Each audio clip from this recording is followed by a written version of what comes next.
you turn back to monophasic for a few days, but you will notice the difference. Like you will miss it.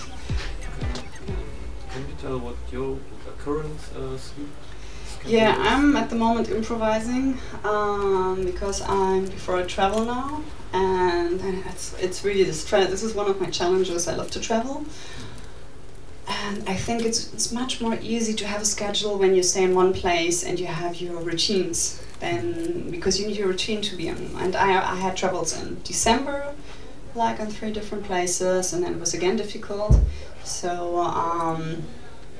But I would like to go back when I'm back, maybe in March. But I mean, it's funny because I already changed some habits, so I'm already thinking all the time, how can I go again back and how do I structure it? And I already have a kind of schedule that I want to go back into again. It was, yeah. So then what was the longest time you could do either the Uberman or The Everyman. Everyman? I mean that I did it perfectly. I did it for 3 weeks, then I was traveling again.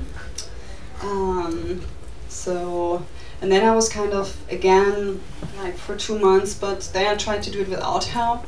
So I was not. It was still kind of.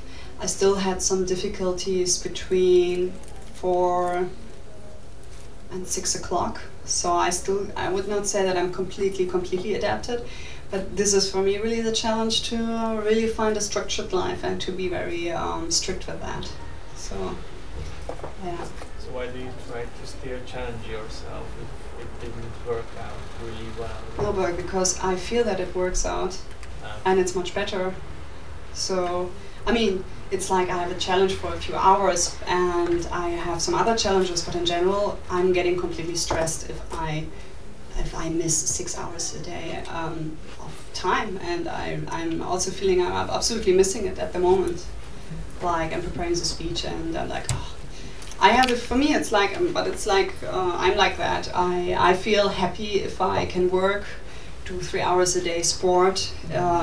If I can clean my flat, take care about things, visit my friends, work, and I mean, if I don't do Uberman, there's something missing. So I don't feel satisfied if I'm not in that schedule. So. Sorry, and why don't you, for example, sleep 4 hours in a day? Then you mean monophasic 4 hours? No.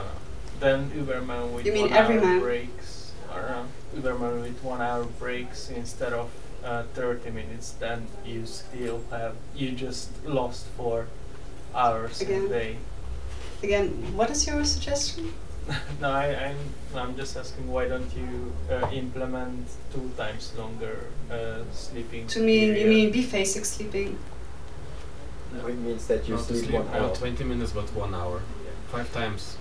5 times 1 hour? No. So 4 times 1 hour. 4 times 1 hour. Yeah, no, it's really, that is one of the things that is scientific proven. It only makes sense to nap 20 minutes. Normally you nap less than 20 minutes. You nap 15 minutes or something between 15 and 20 minutes. So, I mean, like for example, Buckminster Fuller, he did like 30 minutes. And the Tesla, it's like 20 minutes. So I think I can imagine that maybe he needed 10 minutes or 5 minutes before and after to lay down and find a comfortable position, sleep 20 minutes or 15 and then get up again. That was his 30 minutes. That's one thing that I can imagine. But this is one of the things that's scientific proven, that it only makes sense to nap 20 minutes or 1.5 hours. So 1 hour doesn't make sense. Like 1.5 hours is like you have 2 REM phases, so 1 hour doesn't make sense. So that's why there is a sense of this everyman style, like 1.5 hour core nap and 3 times 20 minutes or 3 times 1.5 hours. So this is possible. I'm also thinking about it, but I like Uberman. Yeah. So what's the way to? Sorry. 1, 2. Yeah. Okay. My question is: do you have a similar adapting process when going back to a monophasic or biphasic sleeping schedule?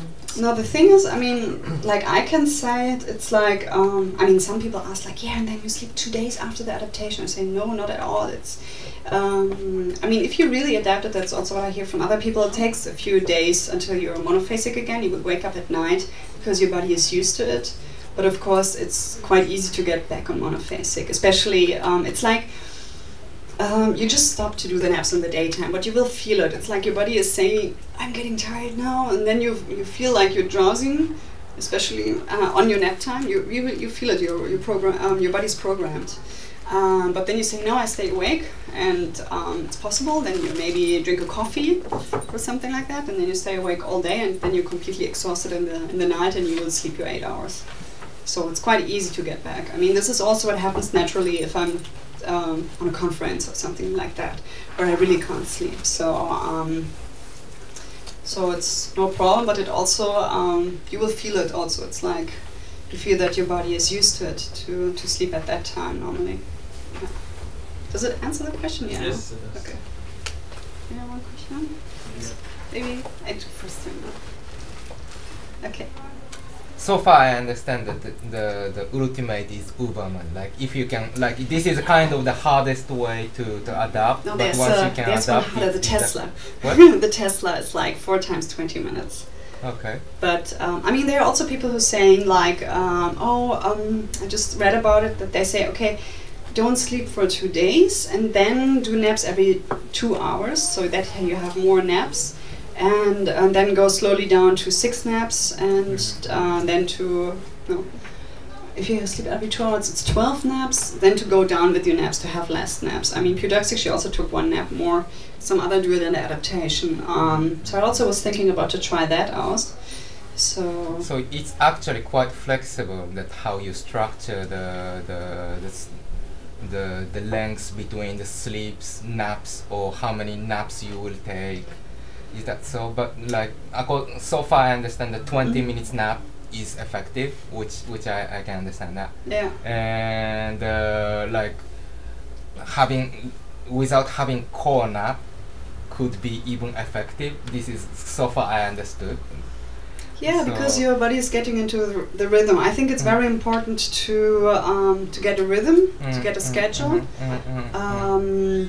So even if you're kind of adapted, but you still feel that one nap is not good because of something, then you can still kind of, this alarm. Then you still, there's a kind of, she described it in her book, that a kind of tweaking way, because sometimes you still can't get that nap on time, so you try to find another way to make it maybe a little bit more early, a little bit more later. So this is a kind of fine process, but in general, well, I think it's a kind of pioneer work, so there are still a lot of things to try out. I mean, there are kind of schedules which make sense, but I think, of course, it's open to try out things, but I think it's good at the beginning to start with one schedule which is already proven to work out, and then you can still work out things. I mean, I also heard about the schedule, they call it Spamil. It's sleep polyphasic as much as you like. Which is, I mean, you only can do it if you're a freelancer, so it means like sleep whenever you want, and only 20 minutes all the time. So I think it's a kind of wide experiment thing still. So I mean, there are kind of things which are more or less proven, but you're welcome to try out your own style. So anyway, like, if I want to start, it's better to stick to the one proven example, like Uberman Everyman or something like that, and start to seek your balance. I think, yeah, because you can read a lot on the internet about it, how other people did it, and to read what. I mean, of course, it's first good to look for the people who already have experience in where it work out, like for example, Pudoxic, Steve Pamplina, or in the Polyphasic Society, and to read from the people where it worked out, and not to focus too much on the people where it failed. Because I mean, you never know. I mean, they write on the forum what they did, but you never know what exactly happened, you know. It's also sometimes not so easy, I think, to be completely objective about when you slept and when not, I think. Or if you fall asleep, or so. I think it's good to read a lot on the internet, and to connect with other people who do that, and first to try out the proven ones. So, I mean, I also was going there slowly. Like first, I overslept every second day at the beginning, but I think already the planning thing for me was a challenge. So, yeah. Yes, I will use the privilege to ask the last question. Okay, cool. So there are schedules where you can sleep 3 times, or 4 times, or 5 times. So how to choose? I think it really depends on how is your working life. I think that's for a lot of people already a challenge, and to think about how intensive you want to have the adaptation. I mean, I tried out Everyman and Uberman, and of course, yeah, then you will notice if you can stay with the schedule or not, and then you have to think about. Then you will get close into this sleep deprivation and the narcoleptic symptoms, and then you need to find out if you can handle that for the adaptation to adapt to it completely, or, I mean, yeah, and then or you make a softer one with less challenge, or you try and say, okay, I will